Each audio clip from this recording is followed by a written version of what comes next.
Welcome to HDV news. ముందుగా headlines చూద్దాం.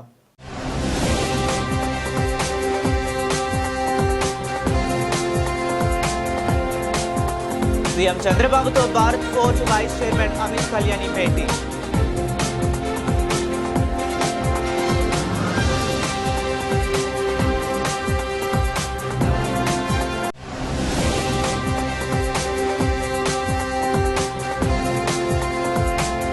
ప్రైవేటీకరణకు వ్యతిరేకంగా ఇవాళ రాష్ట్ర వ్యాప్తంగా నిరసన ర్యాలీలు స్పష్టం చేసిన బొత్స సత్యనారాయణ.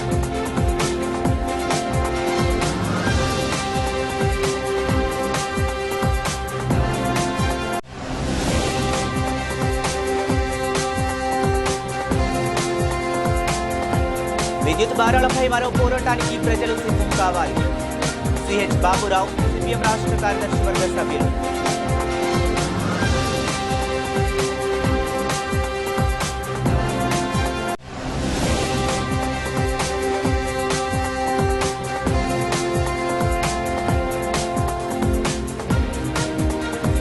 ఎమ్మెల్యే క్యాంపు కార్యాలయంలో లబ్ధిదారులకు ముఖ్యమంత్రి సహాయ నిధి చెక్కులను పంపిణీ చేసిన ఎమ్మెల్యే ప్రభుత్వ విప్ బోండా ఉమామహేశ్వరరావు. ఇక డీటెయిల్స్ చూస్తే, సుదీర్ఘ తీర ప్రాంతం ఉన్న ఆంధ్రప్రదేశ్లో నౌకా నిర్మాణంతో పాటు పర్యాటక ప్రాజెక్టులు చేపట్టేందుకు విస్తృతమైన అవకాశాలు ఉన్నాయని ముఖ్యమంత్రి చంద్రబాబు నాయుడు స్పష్టం చేశారు.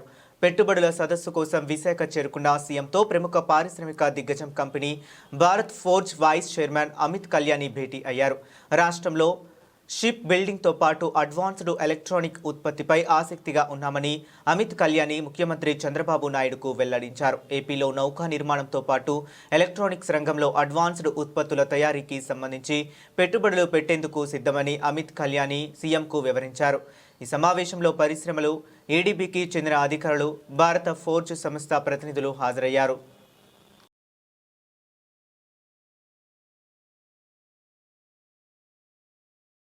2029 నాటికి ప్రతి పేదవాడికి సొంతిల్లు ఉండాలన్నదే కూటమి ప్రభుత్వ లక్ష్యమని ముఖ్యమంత్రి నారా చంద్రబాబు నాయుడు స్పష్టం చేశారు. వచ్చే ఉగాది రోజున మరో 5.90 లక్షల గృహ ప్రవేశాలు చేయిస్తామని ప్రకటించారు. అన్నమయ్య జిల్లా రాయచోటి నియోజకవర్గం చిన్నమండెం మండలం దేవగుడిపల్లిలో బుధవారం జరిగిన సామూహిక గృహ ప్రవేశాల కార్యక్రమంలో ముఖ్యమంత్రి నారా చంద్రబాబు నాయుడు పాల్గొన్నారు. రాష్ట్ర వ్యాప్తంగా 3 లక్షల ఇళ్లను దేవగుడిపల్లె సభా ప్రాంగణం నుంచే వర్చువల్గా ప్రారంభించారు. పలువురు లబ్ధిదారులకు ముఖ్యమంత్రి స్వయంగా ఇంటి తాళాలు అందజేశారు. సొంత స్థలాలున్న పలువురికి ఇల్లు నిర్మించుకునేందుకు అనుమతి పత్రాలు అందజేశారు. అనంతరం ప్రజలను ఉద్దేశించి ముఖ్యమంత్రి మాట్లాడుతూ, మంగళవారం నాడు కనిగిరిలో MSME పార్కు ప్రారంభించాం. ఆ మరుసటి రోజే పేదలకు ఇల్లు ఇవ్వటం ఆనందంగా ఉంది. పేదల సొంతింటి కల నెరవేర్చేందుకు కూటమి ప్రభుత్వం పనిచేస్తుంది. ఇల్లంటే కేవలం 4 గోడలే కాదు, ఒక కుటుంబానికి గౌరవం, సంతోషం, భద్రత, భరోసా. 1984లో ఎన్టీఆర్ దేశంలోనే మొదటిసారిగా పక్కా ఇళ్ల నిర్మాణానికి శ్రీకారం చుట్టారు. గత ప్రభుత్వం రాష్ట్రాన్ని ఆర్థికంగా దివాలా తీయించడంతో అడుగడుగునా ఇబ్బందులు ఎదురవుతున్నాయి. అయినా అధికారంలోకి వచ్చిన 17 నెలల్లో 3 లక్షల ఇళ్లు పూర్తి చేసే లబ్ధిదారులకు అందజేశాం.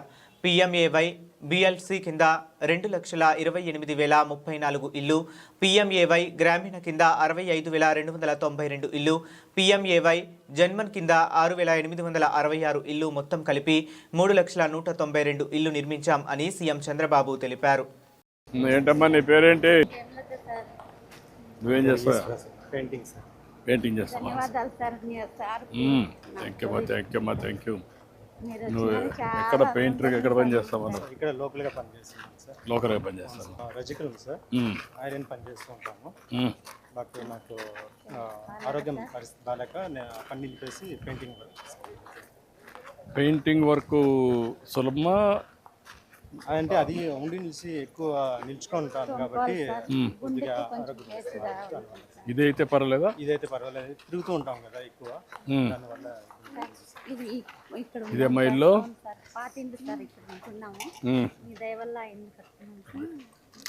ఇల్లు ఎక్కడ కట్టారమ్మా? ఇప్పుడు పక్కన కట్టారు. Very good. ఎంతమంది పిల్లలమ్మా? 3.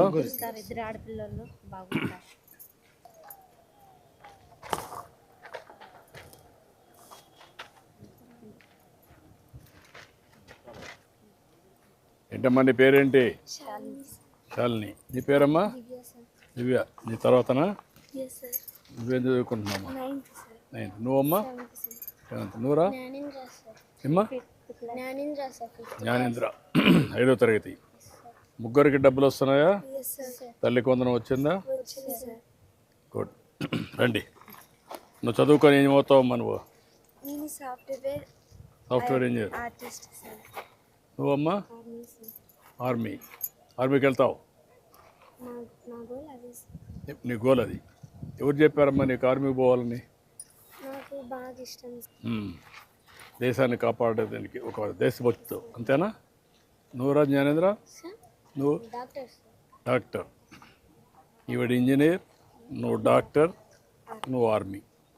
అంతా గవర్నమెంట్ స్కూల్లోనే సార్ చదివేది. పిల్లలు ముగ్గురే. నువ్వు మాట్లాడుతూ ఉంటావు, వెళ్తావు, చెప్తా ఉంటావా? చెప్తా ఉంటాను సార్. కాదు ఎట్లా చేయాలా ఏంటి అని చెప్తా ఉంటావా? అదేం లేదు సార్. నాకంటే చదువు లేదు సార్. కాబట్టి మీరు బాగా ఫ్యూచర్లో మంచి పొజిషన్కి రావాలనేసి చెప్తూ ఉంటాను సార్. చాలా సంతోషం అమ్మా.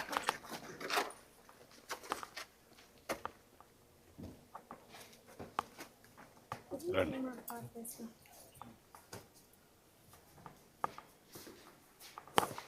నమస్కారం అమ్మా. నమస్తే అమ్మా. బాగున్నావా? అదే లేదమ్మా. నీకు పింఛన్ వస్తుందమ్మా? 4,000 వస్తుంది. ఆరోగ్యం ఎట్టుంది? బాగానే ఉందా? అన్ని పనులు నువ్వే చేసుకుంటావా? పిల్లలకు కూడా తోడుగా ఉంటావా? కోడలకు కూడా తోడుగా ఉంటావా?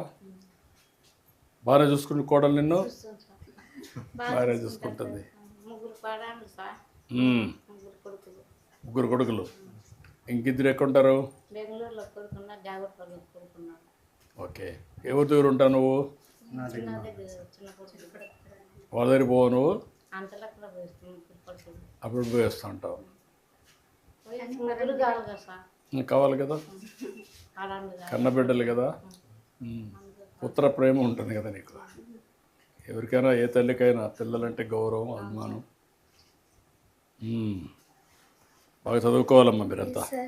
కొత్త ఇల్లు కట్టారు కదమ్మా, గృహప్రవేశానికి వచ్చాను.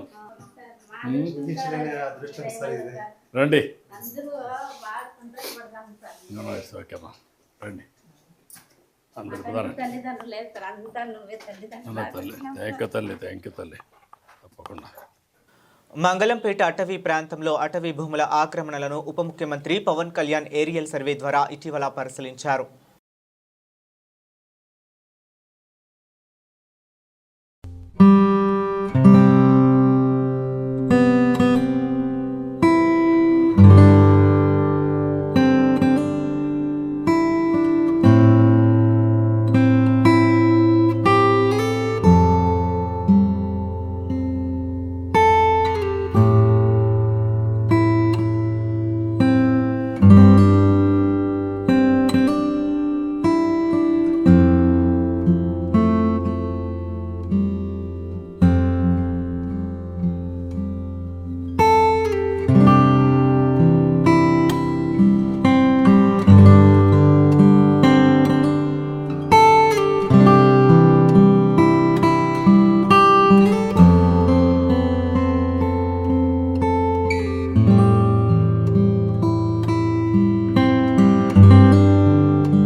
మెడికల్ కాలేజీల ప్రైవేటీకరణ చేయాలన్న కూటమి ప్రభుత్వ నిర్ణయం ప్రజారోగ్యానికి తీరని నష్టమని శాసనమండలి విపక్ష నేత బొత్స సత్యనారాయణ ఆగ్రహం వ్యక్తం చేశారు. విజయనగరంలోని మాజీ ఎమ్మెల్యే బొత్స అప్పల నర్సయ్య నివాసంలో మీడియాతో మాట్లాడుతూ పేద ప్రజలకు ఉచిత వైద్యాన్ని, పేదలకు వైద్య విద్యను దూరం చేయాలన్న చంద్రబాబు నిర్ణయంపై మండిపడ్డారు. ప్రభుత్వం తన నిర్ణయాన్ని వెనక్కు తీసుకునేంత వరకు వైఎస్ఆర్ కాంగ్రెస్ పార్టీ పోరాటం చేస్తుందని ఆయన తేల్చి చెప్పారు. ఇంకా ఆయన ఏమన్నారంటే, పేద ప్రజలకు వైద్య విద్యను దూరం చేసే ప్రైవేటీకరణ నిర్ణయాన్ని వ్యతిరేకిస్తూ వైఎస్ఆర్సీపీ అధ్యక్షుడు వైఎస్ జగన్ ఆధ్వర్యంలో ప్రజా ఉద్యమాన్ని చేపట్టాం. అందులో భాగంగానే రాష్ట్ర వ్యాప్తంగా ఉన్న అన్ని నియోజకవర్గాల్లో పార్టీ నేతలు, స్వచ్ఛంద సంస్థలు, విద్యార్థులు, మేధావులతో కలిసి ఎంఆర్ఓ కార్యాలయాల్లో నిరసన ర్యాలీ నిర్వహించి గౌరవ గవర్నర్ గారికి తహసీల్దార్ల ద్వారా వినతి పత్రం సమర్పించాం. రాష్ట్ర వ్యాప్తంగా ఈ కార్యక్రమాన్ని శాంతియుతంగా నిర్వహించాం. ప్రజలందరూ పెద్ద ఎత్తున పాల్గొని ఈ కార్యక్రమాన్ని విజయవంతం చేశారు.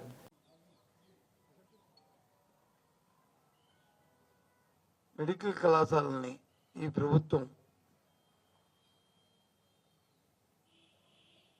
ప్రైవేటిజం చేయబోతుంది, పీపీపీ మోడల్లో మార్చబోతుంది అని వారు ప్రకటించడం,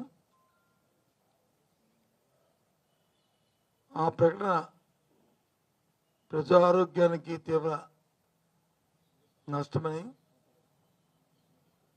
పేద ప్రజలకి వైద్య విద్య దూరం చేసే విధానమని మా పార్టీ వ్యతిరేకిస్తూ విధానాన్ని ప్రజా ఉద్యమాన్ని చేపట్టాం. అందులో భాగంగానే ఈరోజు ప్రతి నియోజకవర్గంలో ఉన్న పార్టీ పెద్దలు, వారితో పాటు స్వచ్ఛంద సంస్థలు, విద్యార్థులు, మేధావులందరితో కలిసి ఎంఆర్ఓ ఆఫీస్కి మెమరాండం ఇస్తూ గవర్నర్ గారి పేరున గవర్నర్ గారికి ఎంఆర్ఓ గారి ద్వారా రిప్రజెంటేషన్లు ఇవ్వాలనే కార్యక్రమాన్ని పెట్టాం శాంతియుతంగా. ఆ కార్యక్రమం రాష్ట్ర వ్యాప్తంగా కూడా పెద్ద ఎత్తున విజయవంతంగా ఆ కార్యక్రమం జరిగింది. ప్రజలందరూ వచ్చి స్వచ్ఛందంగా పాల్గొన్నారు. వారి తాలూకు అభిప్రాయాన్ని, ప్రభుత్వం తీసుకున్న నిర్ణయాన్ని వ్యతిరేకిస్తూ నినాదాలు చేశారు. ఈ కార్యక్రమం జరిగింది. ఆ నేపథ్యంలో రాష్ట్రంలో అక్కడెక్కడ యథావిధిగా పోలీసు వ్యవస్థ ప్రభుత్వం తాలూకా నిర్ణయంతో ఇవి జరగకూడదని చెప్పి శాంతియుతంగా ఆటంకాలు సృష్టిస్తూ ఎక్కడెక్కడే ఇబ్బంది పెట్టడం అనేది జరిగిన నేపథ్యం. ఆ ప్రభుత్వ విధానాన్ని, ప్రభుత్వ ఆలోచనని పోలీసులు ప్రవర్తించిన వ్యవహార శైలిని తీవ్రంగా ఖండిస్తున్నాం. ఇలాంటివి ప్రజాస్వామ్యంలో మంచి సాంప్రదాయం కాదు. ప్రజాస్వామ్యంలో ప్రజలు అలాగే రాజకీయ పార్టీలు వారి అభిప్రాయాలు చెప్పుకునే స్వేచ్ఛా వాతావరణం ఉండాలనేది మా పార్టీ విధానం, మా పార్టీ ఆలోచన. ఆ నేపథ్యంలోనే వీరు చేసిన ఈ దురాక్రమణని, దుర్మార్గమైన ఆలోచనని, ఈరోజు జరిగిన పరిణామాలు చూస్తుంటే చాలా బాధగా ఉన్నాయి. ముఖ్యంగా విజయనగరం జిల్లాలో నేను ఇవాళ చీపురుపల్లిలో నియోజకవర్గంలో నేను ఇవాళ పార్టిసిపేట్ చేయడం జరిగింది. నేను కూడా వెళ్ళా. నేను వెళ్ళినప్పటికే శాంతియుతంగా గరుడు నుంచి చీపురుపల్లి ఎంఆర్ఓ ఆఫీస్ వరకు ర్యాలీగా వెళ్తున్న, మోటార్ సైకిల్తో వెళ్తున్న వాళ్ళని పోలీసులు ఇబ్బంది పెట్టడమే కాకుండా, వాళ్ళ మీద దౌర్జన్యం చేయడమే కాకుండా, ప్రజలందరికీ కూడా సుమారు 1 గంటన్నర తీవ్రమైన ఇబ్బందుల్ని ఆటంకాన్ని కల్పించారు. ఎక్కడైనా సరే ప్రజలు, రాజకీయ పార్టీలు ధర్నాలు చేస్తాయి, రాస్తారోకులు చేస్తాయి. కానీ ఇవాళ దురదృష్టం, పోలీసు వారే రాస్తారోకు, పోలీసు వారే ధర్నా చేసినట్లు ఉంది ఇవాళ చీపురుపల్లిలో. నేను చూశాను ప్రత్యక్షంగా. చాలా తప్పు ఈ సాంప్రదాయం. రాష్ట్ర అధికారులని, జిల్లా అధికారులు, పోలీసు అధికారులు కూడా ఆలోచించండి, ఒకసారి ఆలోచించుకోండి. మీకు విధి విధానాలు ఉన్నాయి. విధి విధానాలని పక్కలు చేయడం భావ్యం కాదు. మీరు రాజకీయ నాయకులు కాదు. ప్రజల్ని, ఆ ప్రజల తాలూకా రక్షణ కోసం, చట్టాల పరిరక్షణ కోసం ఉన్న వ్యవస్థ.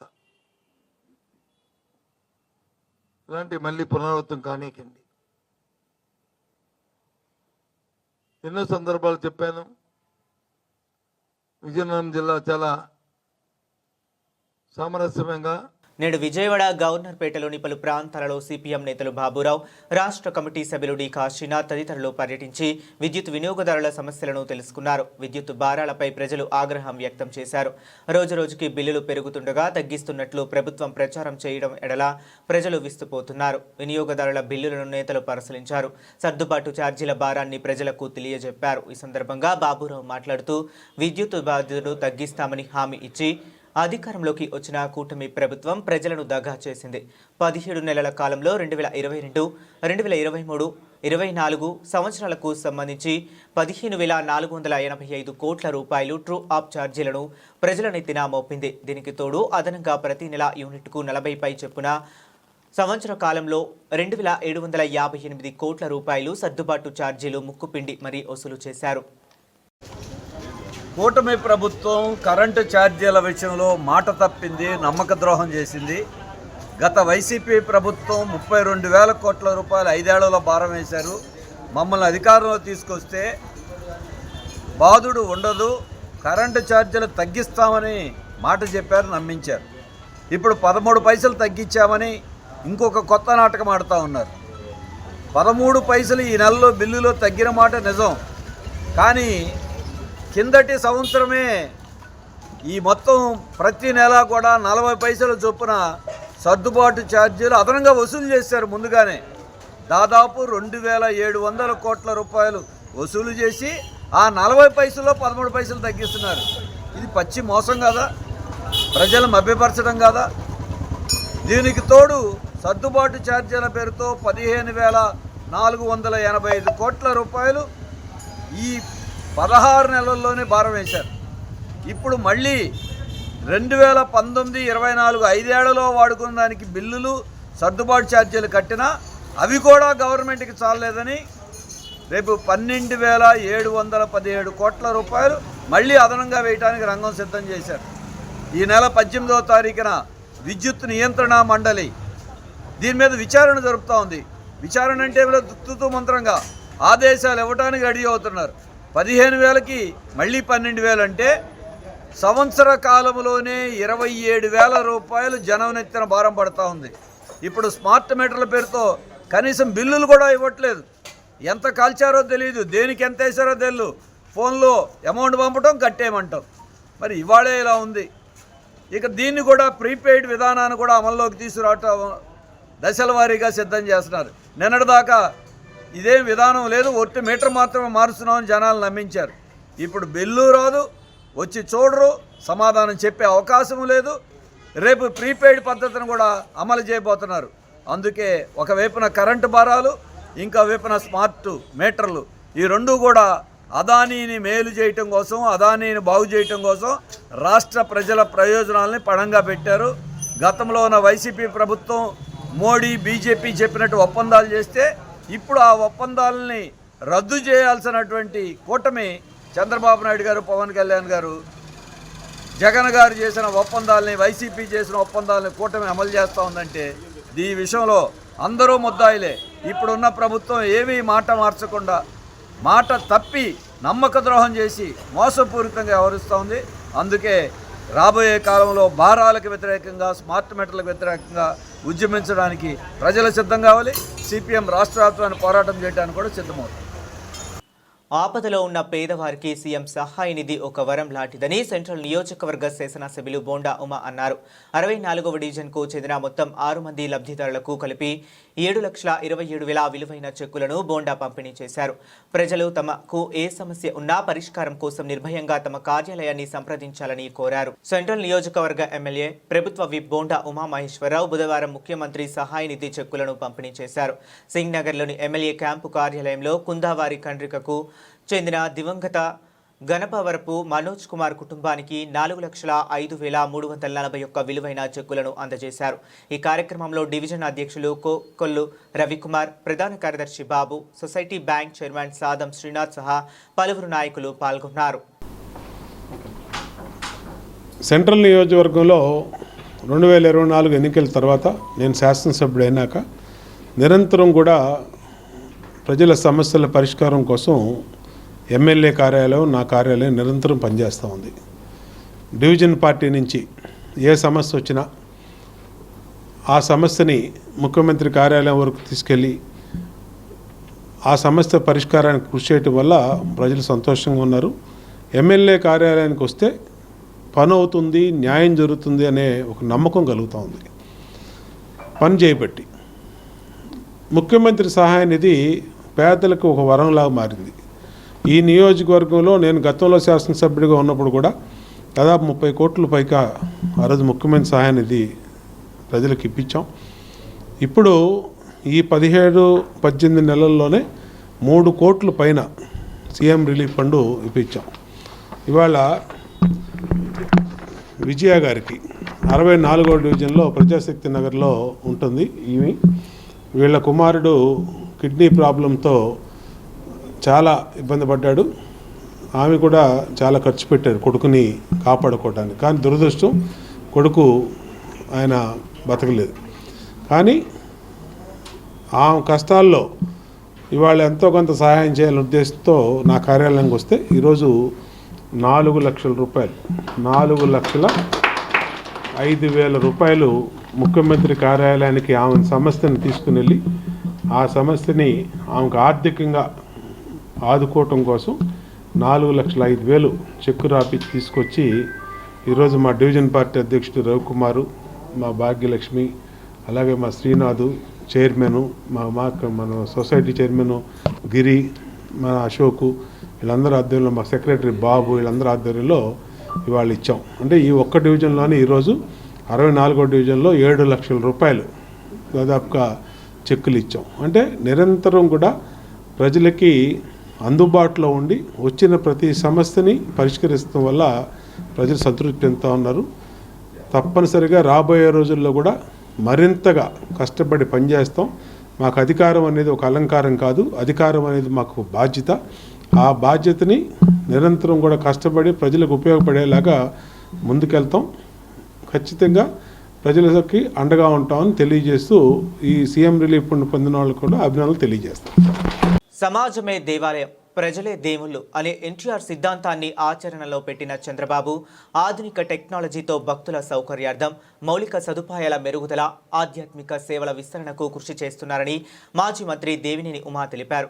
వైసీపీ 5 ఏళ్ల పాలనలో అఖిలాండ బ్రహ్మాండ నాయకుడి ప్రసాదంలో జరిగిన పాపం కోట్లాది మంది భక్తుల విశ్వాసాన్ని దెబ్బతీశాయని చెప్పారు. ఏళ్ల తరబడి ధర్మారెడ్డి తాలేపల్లి ప్యాలెస్, సుబ్బారెడ్డి, కరుణాకర్ రెడ్డి కనుసన్నల్లో టీటీడీలో పెత్తనం చేశాడు అని తెలిపారు. శ్రీవారి ప్రసాదాన్ని కల్తీ చేసిన దొంగల్లో ధర్మారెడ్డి దొరికాడు. తర్వాత సుబ్బారెడ్డి, కరుణాకర్ రెడ్డి వంతు వస్తుందన్నారు. అందరికీ నమస్కారం. హిందువుల ఆరాధ్య దైవం, కోట్లాది మంది భక్తుల ఆరాధ్య దైవం కలియుగ వెంకటేశ్వర స్వామి. కోట్లాది మంది భక్తుల నమ్మకం, విశ్వాసం. అటువంటి దేవాలయంలో వైసీపీ ప్రభుత్వ 5 ఏళ్ల పరిపాలనలో అఖిలాండ బ్రహ్మాండ నాయకుడి ప్రసాదంలో జరిగింది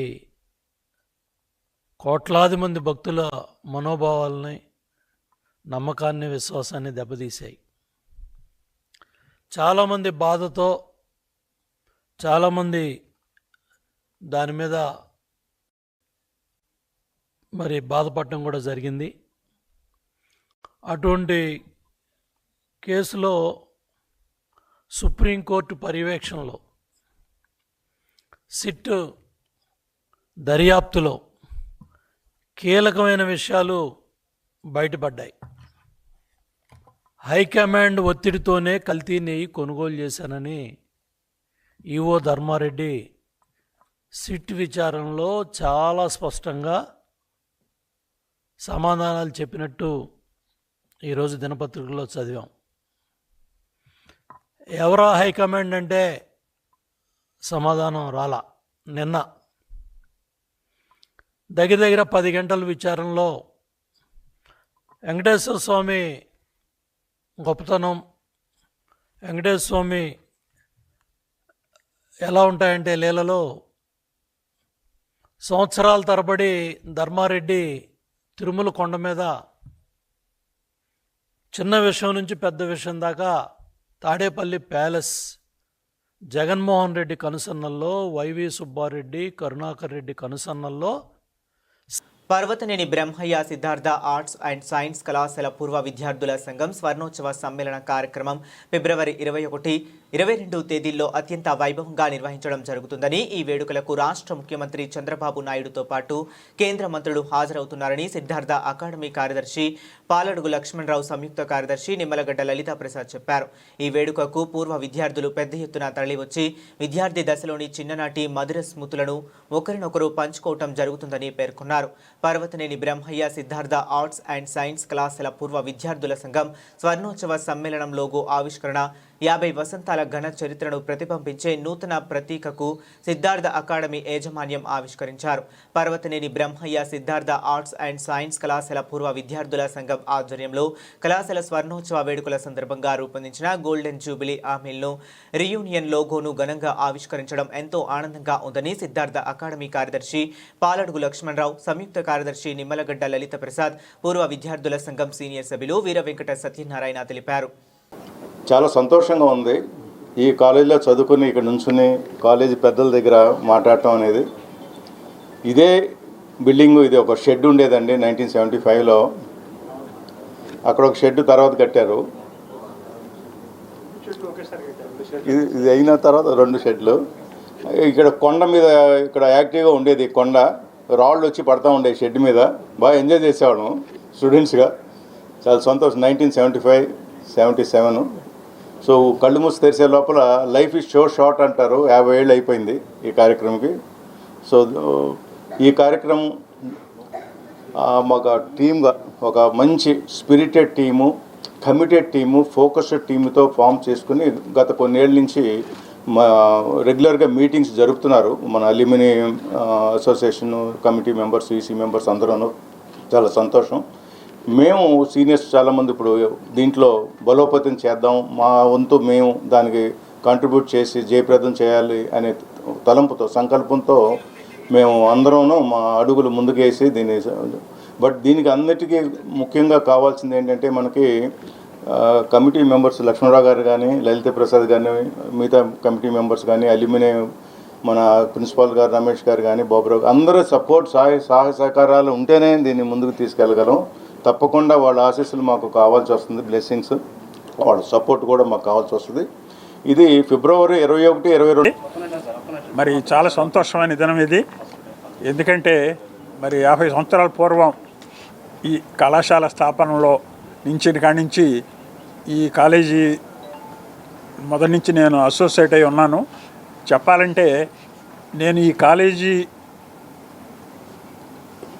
యూనివర్సిటీ కమిషన్ని, ఏది కాలేజీ సాధ్యాసాధ్యాలను గురించి ఏర్పాటు చేసిన ఆచార్య నాగార్జున యూనివర్సిటీ చర్చ్ కమిటీని ఈ కాలేజీకి నేనే తీసుకొచ్చాను. ప్రొఫెసర్ శాస్త్రి గారు, ప్రొఫెసర్ రామ్ కోటయ్య గారు వారు వచ్చి చక్కటి రిపోర్ట్ ఇచ్చి ఈ కాలేజీ స్థాపనకు వారు సూచనలు చేశారు. శాస్త్రి గారు ఇప్పుడు లేరు, బట్ రామకోట గారు ఇంకా మన మధ్యలోనే ఉన్నారు. చాలా సంతోషం. ఈ కాలేజీలో ఈ స్టూడెంట్స్ అంతా ఇలా సమావేశమై ఈ గోల్డెన్ జూబ్లీ సందర్భంగా కాలేజీకి ఏదో చేయాలనే ఉద్దేశంతో ఈ లోగో ఒకటి స్థాపించి ఏర్పాటు చేశారు. చాలా చాలా సంతోషంగా ఉంది. మరి ఈ 50వ గోల్డెన్ జూబ్లీ సందర్భంగా మన సీఎం గారు మన మీటింగ్కి లాస్ట్ వీక్ ఆఫ్ డిసెంబర్లో వస్తానికి అంగీకరించారు. డేట్ ఇంకా ఇవ్వాల్సి ఉంది. అలాగే మాకు కేంద్ర ప్రభుత్వ హెచ్ఆర్డి మినిస్టర్ గారిని కూడా ఆహ్వానించాలి. వారు సీఎం గారి తారీఖు వచ్చినాక వారిని కూడా ఇన్వైట్ చేస్తాం. చాలా ఘనంగా ఈ కార్యక్రమం జరగాలని వారు ఈ రకమైన 50th అల్యూమినీ లోగో ఇనాగరేట్ చేయించడం, మన లక్ష్మణరావు గారు సెక్రటరీ గారు ఇనాగరేట్ చేయడం చాలా సంతోషంగా ఉంది. త్వరలో we're going to have a jamboree with the duly inaugurated by Chief Minister of Andhra Pradesh and Central Minister of Human Resources, who has helped us in granting the University of Engineering College University, who are visiting in this college, who are visiting to this college. We are going to have a big meeting, a big sized meeting, and I request all of you to join together and help us to celebrate this occasion. Thank you very much. రాష్ట్ర వ్యాప్తంగా YCP అధినేత YS Jaganmohan Reddy ఆదేశాల ప్రకారం medical కాలేజీలు ప్రైవేటీకరణను వ్యతిరేకిస్తూ మాజీ MLA Vallabhaneni Vamsi ఆధ్వర్యంలో నిరసన కార్యక్రమం నిర్వహించారు. గన్నవరంలో వైఎస్ఆర్ పార్టీ కార్యాలయం నుండి పార్టీ నాయకులు, కార్యకర్తలు భారీగా చేరుకుని ర్యాలీగా గన్నవరం ప్రధాన రహదారిపై నిరసన తెలియజేస్తూ గన్నవరం తహసీల్దార్ కార్యాలయానికి చేరుకున్నారు. అనంతరం మాజీ ఎమ్మెల్యే వల్లభనేని వంశీ మోహన్ గన్నవరం తహసీల్దార్కి మెడికల్ కాలేజీలు వ్యతిరేకిస్తూ మెమోరాండం అందజేశారు.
మిమ్మల్ని గవర్నమెంట్ మెంబర్స్ సార్, మిమ్మల్ని గవర్నమెంట్ వ్యతిరేకించమంటే ఎవరిని తిట్టమంటారు మీరు.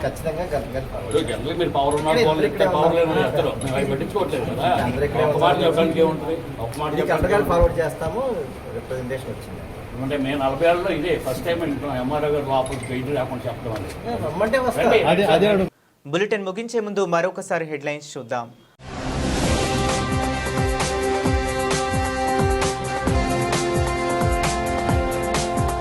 సీఎం చంద్రబాబుతో భారత్ ఫోర్జ్ వైస్ చైర్మన్ అమిత్ కళ్యాణి భేటీ.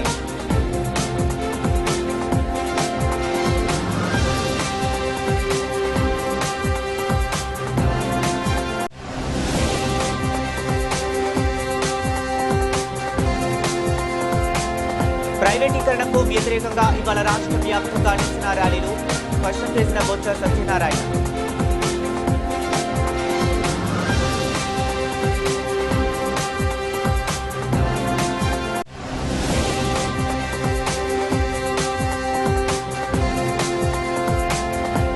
విద్యుత్ భారాలపై మరో పోరాటానికి ప్రజలు సిద్ధం కావాలి. సిహెచ్ బాబురావు, సిపిఎం రాష్ట్ర కార్యదర్శి వర్గ సభ్యులు.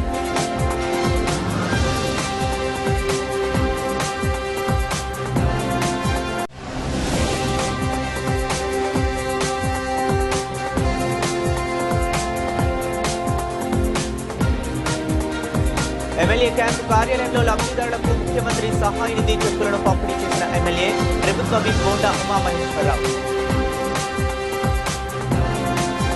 ఇవి ఇప్పటి వరకు ఉన్న అప్డేట్స్. మరిన్ని అప్డేట్స్ కోసం కీప్ వాచింగ్.